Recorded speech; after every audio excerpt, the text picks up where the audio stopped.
Dostlardan biri var idi.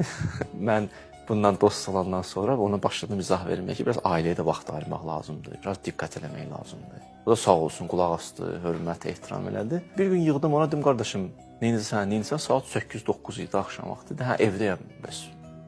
Dedim, hə, maşallah, evində, işimdə. Üçüncü gün yığdım, yenə dedim, necəsən, nə var? Evdəyəm. Üçüncü gün yığdım, evdəyəm, mən buradayım, evdə.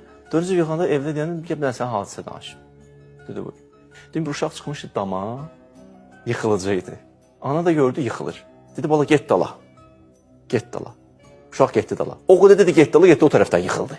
Dedim ki, mən sənə dedim, get dala. Da o qədər də demədim, da o qədər gəlib o tərəfə yıxılma da. Hərdən çıx bayra. Orta yol tutmaq lazımdır, orta həddə dayanmaq lazımdır. Əhl-i beyt o sirat-əl müstəqimdir. Cəbr təfviz əş-şimalu vəl yəminudur. Ona görə nə o tərəf, nə bu tərəf insan çatdırmaz ünvana.